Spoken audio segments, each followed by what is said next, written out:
Hi friends, నీటి మాట లోపల మనం ఈరోజు పర్యావరణ దినోత్సవం జరుపుకుంటాం కదా మిత్రమా. ఇప్పుడు జూన్ 5th రోజు. అయితే ఆ రోజు మనందరం కూడా రుణము తీర్చుకునే రోజు అని మనం అనుకోవాలి. ఎందుకు అంటే భూమాత అకౌంట్ బుక్లో మన పేరు మీద ఉన్న అప్పు గుర్తు చేసే రోజంట. మనం భూమిపైన పుట్టాం కదా మనమందరం. అదేంటిది ఒక్కొక్కటి మనం ఇప్పుడు తెలుసుకుందాం. మనము మర్చిపోయిన లెక్క ఒకటి ఏంటి? మనం మర్చిపోయిన లెక్కలేంటి అనుకుంటున్నారా? ఊపిరి లెక్క. అంటే ఒక మనిషి ఏడాదికి 740 కిలోల ఆక్సిజన్ పీలుస్తాడు. దాన్ని 7 పెద్ద చెట్లు ఉత్పత్తి చేస్తాయి. నీ వయస్సు 40 అయితే 280 చెట్ల ఆక్సిజన్ నువ్వు పీలుస్తావు. కాబట్టి నీకు 280 చెట్ల రుణం ఉంది. ఎన్ని తీర్చావు అని మనం ప్రశ్న వేసుకోవాలి. ఇంకొకటి నీటి లెక్క, నీళ్ళ లెక్క. ఒక బియ్యం గింజ పండాలంటే 5 లీటర్ల నీళ్లు కావాలి. ఒక ప్లాస్టిక్ బాటిల్ కుళ్ళిపోవాలంటే 450 ఏళ్ళు పడుతుంది. మనము తినేది ఎక్కువ, తిరిగి ఇచ్చేది తక్కువ. ఈ లెక్క తేడా వల్లే మనకు కరువు వస్తుంది. అంటే వర్షాలు పడకపోవడం, అలాంటివి, పంటలు పండకపోవడం, తినడానికి తిండి లేక, తాగడానికి నీళ్ళు లేకపోవడం జరుగుతుంది మిత్రమా. ఇక మూడవది మట్టి లెక్క. ఒక అంగుళం సారవంతమైన మట్టి తయారవ్వాలంటే ప్రకృతికి 500 ఏళ్ళు పడుతుందంట. మనం ఏం చేస్తున్నాం? రసాయనం పోసి దాన్ని 5 నిమిషాల్లో చంపేస్తున్నాం. మట్టి చావు అంటే మన ఆహారానికి చావు అని తెలుసుకోవాలి. మనం అక్కడ చేసే పని వల్ల మొక్కలు మొలవక మనకు లభించే ఆహారం కూడా చచ్చిపోతుందని మనమందరం తెలుసుకోవాలి మిత్రం. ఇక శరీరం లెక్క. శరీరం లెక్క ఏంటి అనుకుంటున్నారా? యోగా చేస్తూ విషపు గాలిని పీల్చడం ఎలా ఉంటుందో తెలుసా? చిల్లు పడ్డ బిందెలో నీళ్లు నింపినట్టు. ముందు గాలి శుభ్రం కావాలి. గాలి శుభ్రం కావాలంటే చెట్లు ఉండాలి. చెట్లు ఉండాలంటే ఎక్కడి నుంచి వస్తాయి? ఆ చెట్లను మనం పెంచాలి. అయితే మనం ఏం చేద్దామంటే కొన్నింటిని ప్రతి సంవత్సరం పర్యావరణ దినోత్సవం వస్తుంది కదా, దాని సందర్భంగా మనము కొత్త జీవితాన్ని ప్రారంభించాలని ప్రతి ఒక్కరం ఒక సంకల్పం చేసుకోవాలి మిత్రం. మరి ఏంటి వదిలేయాల్సినవి అంటే ఈ 3 చేస్తే సరిపోతుంది. అవసరం లేని ప్లాస్టిక్. కూరగాయలకు వేరు కవరు, పాలకు వేరు కవరు వద్దు. ఒక గుడ్డ సంచి చాలు. తర్వాత అవసరం లేని ప్రయాణం. కిలోమీటర్ లోపు అయితే నడవండి. కాలుష్యం తగ్గుతుంది, కాళ్ళకు బలం వస్తుంది, రక్త ప్రసరణ జరుగుతుంది, మన ఆరోగ్యం మెరుగుపడుతుంది. కానీ ఈ రోజుల్లో ఏం చేస్తున్నాం?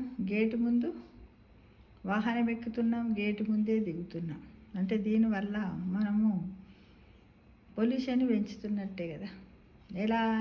బండి పైన, కార్లల్లో కదా, ఆటోలలో తిరుగుతున్నాం. అది మానుకోవాలి.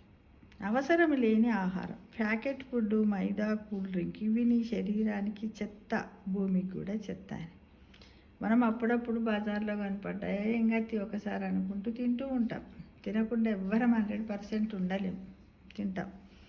అట్లానే కూల్ డ్రింక్ తాగుతాం. ఇంట్లో కూడా కొంచెం మైదాపిండి తెచ్చి పెట్టుకుంటాం, అది దాన్ని కూడా తింటూ ఉంటాం. ఇవన్నీ కూడా మన శరీరంలో డస్ట్బిన్, మన శరీరము, మన పొట్టను డస్ట్బిన్లో వేసేసి చెత్త తయారు చేసుకుంటున్నాం. అలానే భూమికి కూడా చెత్తను అందిస్తున్నాం కదా. ఇక మనం ముఖ్యంగా పట్టుకోవలసినవి అంటే మనము తప్పకుండా వదిలేయాల్సిన వాటి గురించి తెలుసుకున్నాం కదా. మరి ఇప్పుడు మనం పట్టుకోవాల్సినవి ఏంటి ఖచ్చితంగా అంటే చూడండి,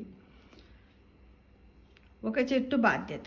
మీ ఇంటి దగ్గర, బడి దగ్గర ఒక చెట్టును దత్తత తీసుకో. అది చనిపోయే వరకు నీ బిడ్డ అనుకొని రోజు దానికి పోషణ చేస్తూ నీళ్లు పోయి, అది ఆక్సిజన్ గాలిని ఇస్తుంది. దాన్ని పీల్చి ఆరోగ్యంగా ఉండడానికి ప్రయత్నించి. ఒక నీటి పొట్టు పొదుపు. పంపు కింద బకెట్ పెట్టు. బ్రష్ చేసేటప్పుడు నీళ్లు కట్టే. చిన్న పొదుపే పెద్ద ఫలితాన్ని ఇస్తుంది. ఈ రోజులలో మాత్రము చాలా నీటిది పొదుపు కాదు, వృధా చేయడమే ఎక్కువ కనపడుతుంది. ఎందుకంటే 2 మగ్గులతో కడిగే మొహాన్ని నోటిని శుభ్రం చేసుకున్న వాళ్ళందరం కూడా ట్యాప్ కింద కడుక్కుంటూ మనం ఇలా బ్రష్ చేస్తున్నప్పుడు కడుగు ఎన్నో నీళ్ళు వేస్ట్ అవుతున్నాయి. కానీ అవసరం వరకే వాడుకొని ఒక్కొక్క నీటి చుక్కను కూడా మనం పొదుపు చేయాలి. ఒకప్పుడు అంటే మన అమ్మమ్మలు, నానమ్మల, తాతల కాలంలో ఎలా ఉండే మిత్రమా, బాయిలో బొక్కనేసి ఒక బకెట్ నీళ్ళు చేసి అందులో పెడుతురు. 4 చాదలు 5 చాదలు పట్టు బొక్కంతో అది 4 5 కడుక్కుందురు, ఇంకెక్కువనే కడుక్కుందురు. చెంబుతో కడుక్కునే వాళ్ళం. అప్పుడు ఈ ట్యాపులు లేవు, ట్యాంకులు లేవు, బోర్లు లేవు, మోటార్లు లేవు. అప్పుడే చాలా నీటి పొదుపు ఉండేదన్నమాట. అంటే ఈ విధంగా మనము నీటిని పొదుపు చేస్తూ ఉండడం వల్ల మనకు చాలా లాభాలు ఉంటాయి అనే విషయాన్ని తెలుసుకోవాలి. లాభాలు ఉంటాయనే విషయాన్ని మనం తప్పకుండా తెలుసుకుంటూ ఉండాలి. ఈ విధంగానే మనం ఏంటంటే ఇక పెద్ద ఫలితం వస్తుంది. 2 నీళ్ళు చుక్కురా నేను ఖరాబ్ చేసినంత మాత్రం చాలామంది అనుకుంటున్నారు, చేస్తూనే ఉన్నారు. నేను కూడా ఎన్నో వీడియోలు చేశాను. అయినప్పటికీ కూడా ఎక్కడ చూడు నీటి వృధా అనేది చాలానే కనపడుతుంది మిత్రమా. ఇక ఒక మట్టి పని, వారానికి ఒకసారి కూరగాయల వ్యర్థాలు కాంపోస్టు చెయ్యి. చెత్త కాదు, అది మట్టికి బలం వస్తుంది. మన కూరగాయల పొట్టునంతా ఒక బకెట్ని వేసి అది కొంచెం కుళ్ళిపోయిన తర్వాత చెట్ల మొదట్లో వేయండి. వేస్తే అది వార్మి కాంపోస్ట్ అవుతుంది. దాంట్లో మరి మళ్ళీ ప్లాస్టిక్ కవర్లు ఇలాంటివి ఏవి ఉండకూడదు. ఓన్లీ కూరగాయల ముక్కలే, ఉల్లిగడ్డ పొట్టు కానీ, బీరకాయ పొట్టు, టమాటాలు, ఆకుకూరలు అవి తప్ప ఏవి ఉండొద్దు. ఈ విధంగా మనము చేసినట్టయితే మన ఆరోగ్యాన్ని కూడా కాపాడుకున్న వాళ్ళం అవుతాం, మరియు పర్యావరణాన్ని కూడా కాపాడిన వాళ్ళము అవుతాం.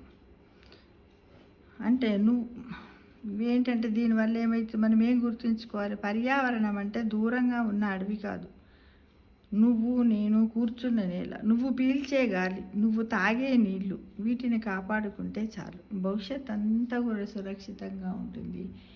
మన భవిష్యత్తు మన పిల్లలకు కూడా మనము స్వచ్ఛమైనటువంటి వాతావరణాన్ని, కాలుష్యం లేని మా పర్యావరణాన్ని అందించగలిగిన వాళ్ళం అవుతాం. కాబట్టి ప్రతి ఒక్కరం కూడా ఇది తమ వంతు బాధ్యతగా చేసుకుంటూ ప్రతిదాన్ని నలుగురికి చెప్పడానికి ప్రయత్నించండి.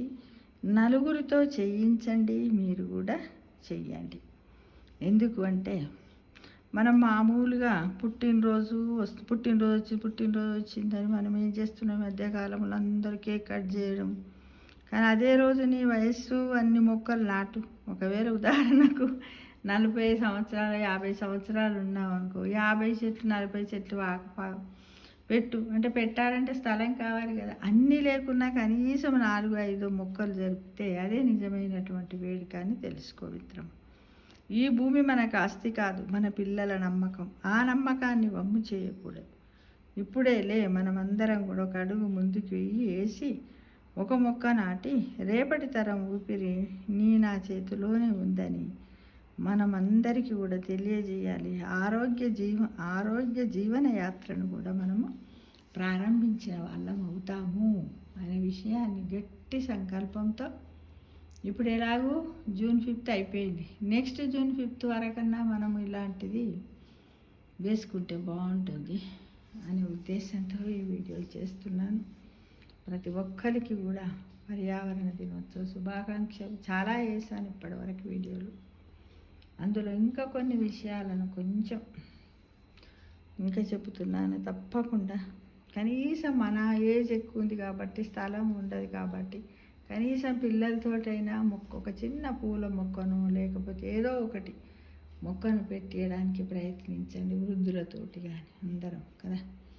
మనస్సు ఉంటే మార్గం ఉండకపోతే అన్నట్టు చూడండి. ఇప్పుడు చిన్న జార్ లోపల ఇంత చిన్న మొక్క 2 లీవ్స్ ఉన్నప్పుడు పెట్టాను నేను. అది ఇప్పుడు ఇంత అయింది. దీన్ని చూసుకుంటూ ఉంటే ఎంత ఆనందంగా అనిపిస్తుంది.